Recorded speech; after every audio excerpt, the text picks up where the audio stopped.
Thank you. Can you hear me? Yes, we can. All right. My question is, a lot of homeless people and homeless advocates are concerned about how the stay-at-home order affects them. A lot of localities don't have shelters that are open all day throughout the year, and homeless people, I've heard, are concerned about the possibility of being punished for not having a home to go to. So I was wondering if there is a statewide plan for assisting homeless people during this time.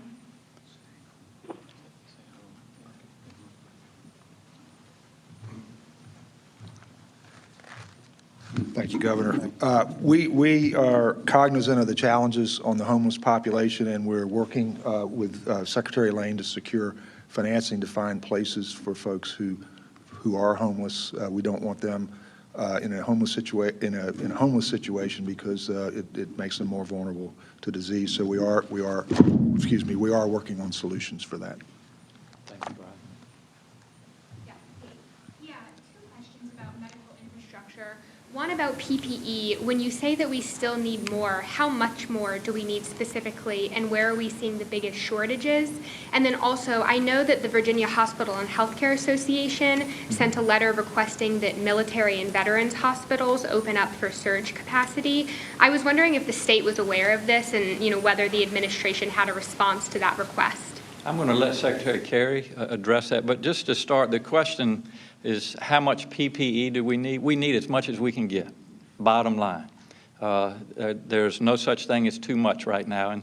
And what has prompted that is, as we have said every day, and I speak on behalf of all of our governors, we're competing with each other. We're competing with other countries. We're competing with other states. And so while individuals have stepped up, businesses have stepped up, people are making things, manufacturing PPEs right here in Virginia, we still we lack in the total number we need. And as I mentioned, Kate, a few conferences ago, an ICU patient who is in isolation, so many individuals have to visit to care for that patient, and we just literally burn through PPE to the tune of maybe 240 sets of PPE per patient a day. So you multiply that, as was said earlier, the number of individuals we have in hospitals now, the number of individuals that are in ICUs that are on ventilators,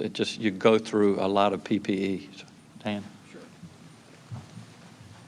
Thank you, Governor. I think actually the Governor did an excellent job really answering the question. I will simply add that we understand that there's an incredible demand out there, and we're trying to make sure that our frontline workers of all types have access to the PPE they need. We also acknowledge that those that are around patients, for example, that have a breathing tube in and are getting suctioned and being intubated, who are critically ill, that is a particular time where it's at highest risk for a healthcare worker or a frontline worker to be exposed. So clearly that group is a priority, but we also know there's great needs across the Commonwealth. And Dr. Oliver and the team at the VEST are taking all those supplies and allocating them based on inventories and based on our knowledge of where the needs are. And I'm learning day by day that is changing. Several weeks ago, for example, our hospitals had a number of weeks, but what we're hearing more and more as those hospitals, as they go through the care of patients, as the Governor outlined, they are burning through that supply. So we are getting requests from all quarters, and we are together with the VEST as well as Secretary of Commerce and Trade and his team exploring, are there manufacturing, and that's starting to occur here in Virginia, and we're also, just like everybody else, going to where we can to get what our frontline workers need. I think there was a question about military hospitals, and I was going to defer to, if it's all right, Governor, to Secretary Hopkins for Veterans and Military Affairs. You might want to just explain the difference between hospitals expanding their capacity and then what we're doing in addition with the sites that we've talked about. Sure thing. Thank you, Governor. As we are looking at what the demand is going to be in the Commonwealth, and all of those curves that Dr. Oliver mentioned that give us a range of possibilities, they're not a crystal ball by any means. We are working with the healthcare systems of Virginia, and we are so blessed to have tremendous healthcare systems and hospitals in Virginia. And they've been working on their surge capacity as what they can do on-site or near-site, and sharing that on a day-to-day basis with the Virginia Emergency Support Team. And then beyond that, we are exploring what are those sites that would be helpful to set up hospital services. Again, not independent, because we are dependent on personnel from the healthcare systems augmented by the Virginia Reserve Corps and other volunteers to staff any additional treatment sites. So the governor outlined that we are in the process of looking at Northern Virginia, here around Richmond, as well as in Tidewater, the population centers, to see where those sites make sense to fit with the surge capacities of our hospitals in a true public-private partnership. Governor? Sure. And then Secretary Hopkins.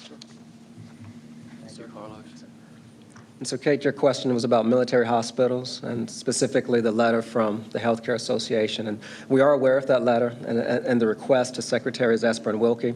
I would just start by saying we've been in communication with the military hospitals and facilities in the Commonwealth for several weeks. I've spoken personally with the commanders at Portsmouth Naval Hospital as well as the Belvoir Hospital. I've also spoken with the directors of the VA hospitals here in the Commonwealth. And they are engaged in similar exercises and in suspending elective procedures, as well as preparing for the surge, a potential surge in their own provision of health care. Obviously, with the number of veterans and active duty military we have in Virginia, we understand their primary mission, but they're also positioning themselves that in the event we need to ask for those additional resources, they're prepared to provide whatever services they can as well while serving that military and veteran population. Thank you, Carlos. Next will be Max Smith from WTOP. Hi, yes, good afternoon. I'm following up on the field hospitals questions. If there are all these concerns about protective equipment and staffing, even if you can set up the sites, are the protective equipment and the doctors and the nurses and the other staff needed to actually run them going to be available, and where would they come from and how long would that take to set up? The question was, what about these alternative care sites? Don't we still have the challenges of PPE? If we're able to put the call out, as the governor has, for additional volunteers of nurses, of doctors, of respiratory therapists, of volunteers of all type, and we organize them, aren't we still going to have the limiting issue of personal protective equipment? And the answer is, if that supply does not increase, we will indeed have that same constraint. The goal is to have no PPE constraint, 4 weeks, 5 weeks, 6 weeks, that range of peak demand in Virginia that is projected. We have to have more PPE, and that's the health systems and the doctors. Those supply chains are being used, but there's not a lot in those supply chains currently. So we're looking for production in Virginia. We're also looking to the federal government, and there's no question that if PPE supplies aren't dramatically increased in the weeks ahead, we will not be able to protect the current healthcare workers in their current setting, let alone expanded capacity. So PPE remains a critically important issue. We're starting to hear from some counties now about concerns about their finances going forward, that they're going to have revenue shortfalls. We've heard from the Virginia Municipal League about their concerns and asking whether the state would reconsider or hold off on the raising the minimum wage. Do you have any thoughts on those issues and what this is going to do to the budget going forward? Just, Greg, I think there are a couple parts to your question on municipalities, pieces of legislation like minimum wage. And before I turn this over to our Secretary of Finance, Aubrey Lane, there are a number of pieces of legislation that we're looking at regarding our business environment. And I haven't made any definite decisions, but we are talking to the patrons of those pieces of legislation and talking to people across Virginia.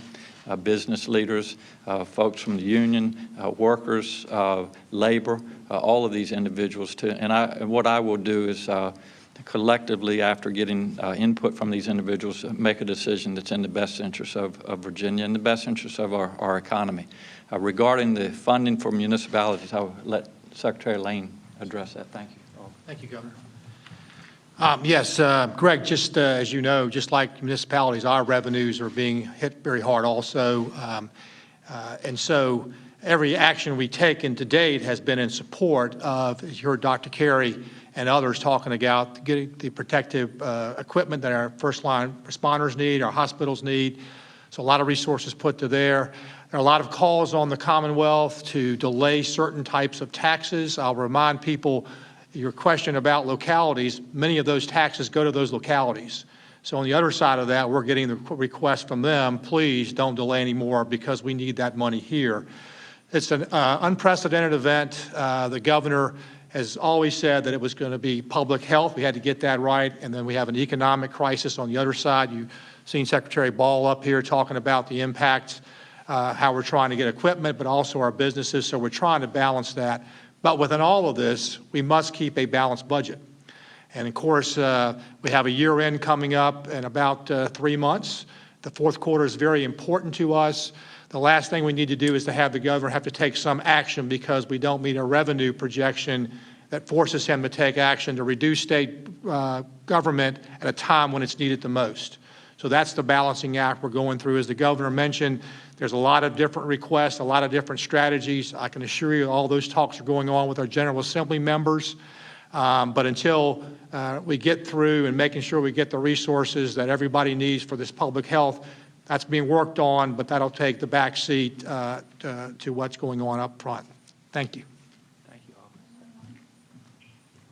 David McGee with the Bristol Herald-Courier. Yes, thank you, Governor. I wanted to follow up. You mentioned the upcoming elections. I wanted to follow up on that because candidates obviously cannot hold large events for supporters or to raise funds. Do you have any guidance for candidates in this unprecedented time that we're in? You know, it's a great question. I get counting. I've run in 6 campaigns over the years, and times are different. I mean, going out and giving stump speeches in front of crowds and fundraisers. I mean, you could go right down the list. I mean, we're living in a new day, and I think you know, those candidates, especially those that are going to be successful, are going to really have to be innovative. They're going to have to think outside the box, how they can use social media. All of these things are going to be important. But you know, I'm thankful that I'm not running in an election anytime soon. So I don't really have any advice for those individuals right now. My efforts, as you might imagine, are taking care of the Commonwealth right now, and that's what I'll continue to focus on. Now that we know that inmates and staff members have tested positive, how is that changing the Department of Corrections approach, making sure people are isolated and that's not spreading as much as possible? And do you guys have an update on the number of inmates that have been released in accordance with your new criteria? Secretary Moran or Secretary of Public Safety, thank you. The question is with respect to the recent news that we did have inmates test positive as well as staff members. At this time, there were 2 facilities particularly impacted of the 41. And what DOC is doing is following the CDC guidelines.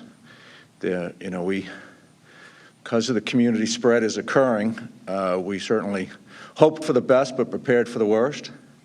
And DOC is implementing the plans with respect to that eventuality, and they're going to follow the guidelines.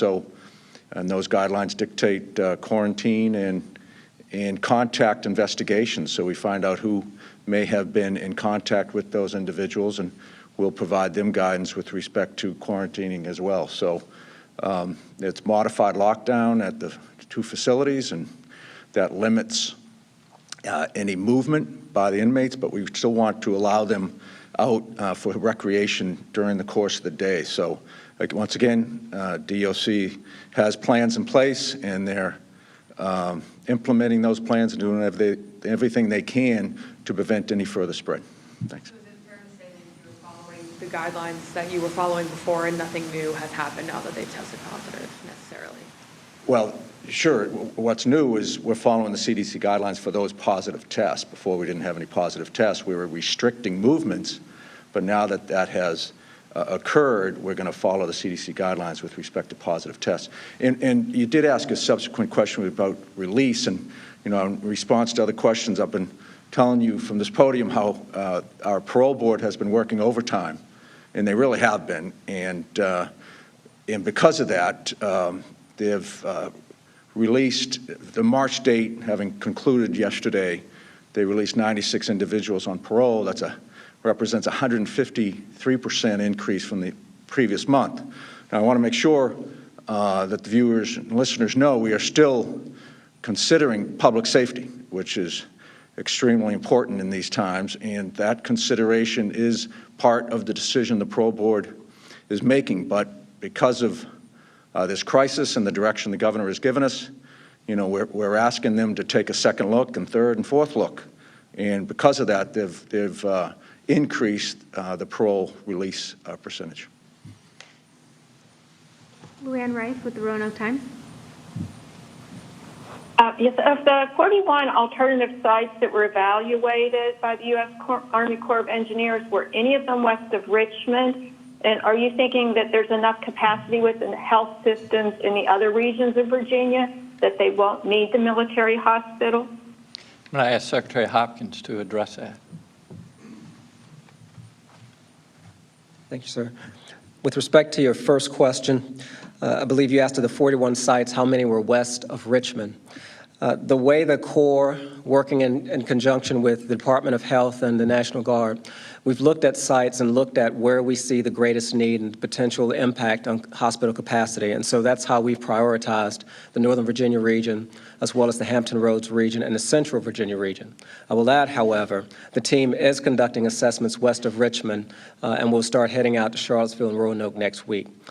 With respect to the second part of your question regarding capacity, and I'm going to have to defer to Dr. Carey regarding the capacity aspect, but it is the anticipation of the military hospitals that they will be prepared to address surge capacity within the military hospitals and continue to coordinate with the local health systems as to whether there are any additional needs. But I'll defer to Dr. Carey on the capacity.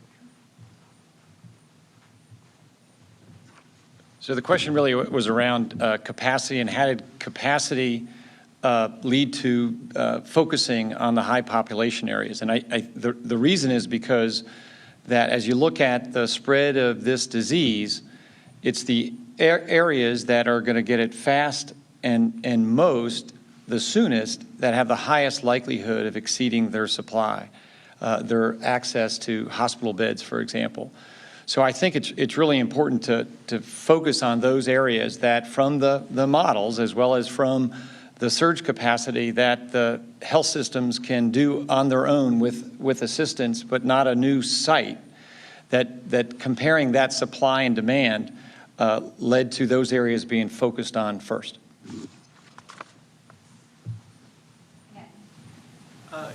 Yeah, going back to the Department of Corrections, I just wanted to get a sense of, are y'all satisfied with that progress? A little less than 100 inmates released in a system of, I believe, over 15,000. Are y'all where you need to be, you feel like, in terms of being able to handle this? The question is, are we satisfied with the parole board's work? And I'd respond again that we do not have parole in Virginia. And those who are in one of our 41 state facilities are there because they received a sentence of more than 2 years. So, I've heard from advocates, I've heard from family members, I'm reading your emails, and we have a great sympathy and empathy toward their concern for their families, that are incarcerated. We are doing everything we can. I know DOC is doing everything they can to ensure their safety. They are being monitored regularly. But the system, when you ask a question like that, I want to make sure that everybody understands the system. Most those who are transient or have low-level offenses, nonviolent offenses, which some states are reviewing, and we're reviewing, but they're typically in the local jail, not the state prison. Those are longer sentences, typically more serious crimes. So, Ned, to answer, we are looking each and every one of those, and we've asked parole board to look, and we're reviewing it, but I do want you to appreciate the system by which we have to operate in terms of releasing. And the parole board has released 95 individuals, which represents a substantial increase from the month before. That reflects our seriousness with respect to responding to this crisis. If I could just ask a quick follow-up question. At the local level, local jails, I've heard frustration from, and I think the Criminal Defense Attorney Association sent a letter to y'all about this today, that it's been very inconsistent across jurisdictions and even between judges as to whether or not they feel like they should reconsider sentences for some of these nonviolent low-level offenses or even bail decisions. We're hearing in the same courthouses judges coming to different conclusions about whether or not someone should be released in the same circumstances. I've heard them ask for y'all to sort of clarify that, like how you think or would like judges and prosecutors to be handling those kinds of cases.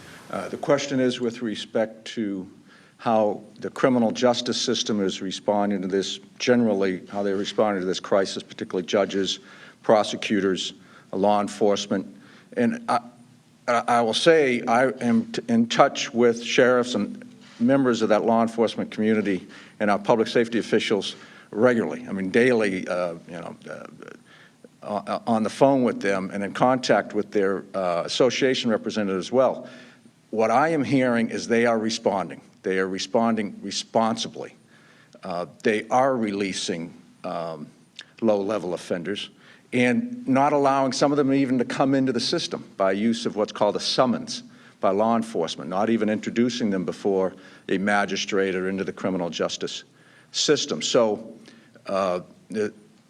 we believe the governor's guidance has been quite direct and forceful to all concerned, particularly the criminal justice system, and we are monitoring their efforts, and I think it has actually been a very positive response. They're responding very, very well and understand the significance and importance of the distancing and trying to reduce those, increase the capacity in our jails so that if one were to have a positive test, they could implement the CDC guidelines. Many, and the sheriffs I've spoken to, the capacity, they really have increased capacity by reducing population. Virginia Beach, I think, is about 50%. I was on the phone with the sheriff in Fairfax just recently. They have reduced their population so to increase capacity for those, if in case they do have a positive, that they can follow the CDC guidelines. We're going to do one more on the phone and then one more in the room. Jessica Jewell with WSLS in Roanoke. Hey, good afternoon. Here in Southwest Virginia, we have a smaller number of cases. Is this because of testing limitations, a backlog in testing, or are people in Southwest Virginia adhering to social distancing? I don't know. The question is in Southwest Virginia why we have a smaller number of individuals that are testing positive. I think that it's fair to say that we're seeing the highest increase, highest number of positives in dense populations across Virginia.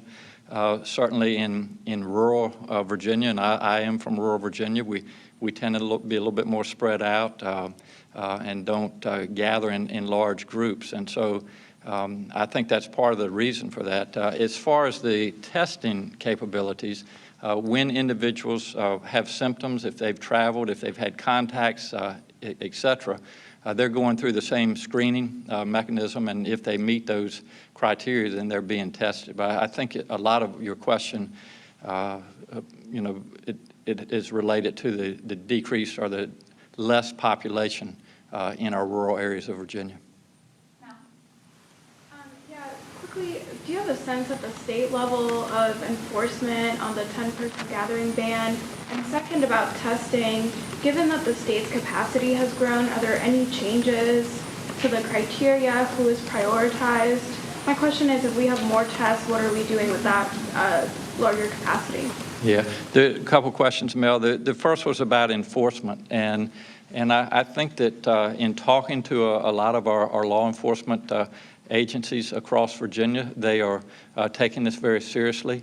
We have had discussions with them, for example, in Hampton Roads after what we saw this past weekend. And so I would just encourage Virginians to take this seriously as well, and to know that if they don't abide by the 10 or less rules, that they are at risk of receiving a citation and a Class 1 misdemeanor. So hopefully that answers that. And the second part of your question was about the testing. Dr. Tony, maybe if you just kind of give us an update on where we are with testing. Thanks for that. Yeah, I think they were asking about it. Okay. If I understand your question correctly, you're really asking about the criteria that we use for testing, and the criteria has been set by the Virginia Department of Health. It's been broadened since the beginning of this pandemic, but we still have a limited number of tests. We've had expansion in that number, but it's not at the level where we can just do broad-based, population-based testing. So we have focused in on those areas and populations that are at highest risk so that we can identify cases there quickly and do the contact investigation. And at this point, we haven't envisioned changing those criteria.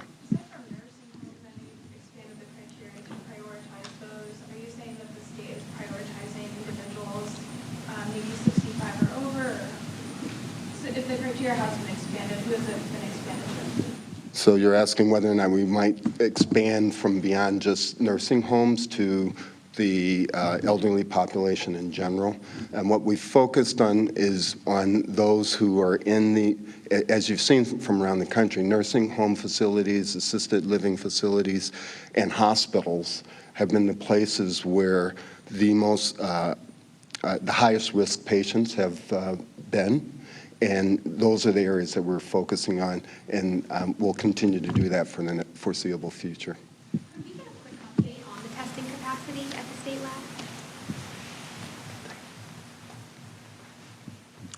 Thank you. So the question was about testing capacity, and we did have one significant change this week.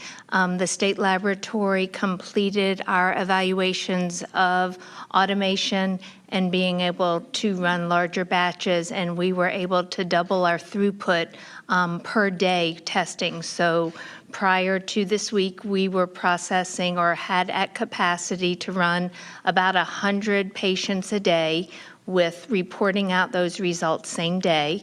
And now we have doubled that capacity, which came timely in the fact that we're seeing more community spread, as well as we're seeing increasing outbreaks in nursing homes, in institutional settings, and in other communities. And so our ability to process double the number of patients in a day allows public health to respond more rapidly to those outbreak and emerging disease situations. So right now we have, we're still receiving reagents in. We got a shipment in yesterday, and we have over about 2,000 tests in-house, and we're expecting more reagents in this week.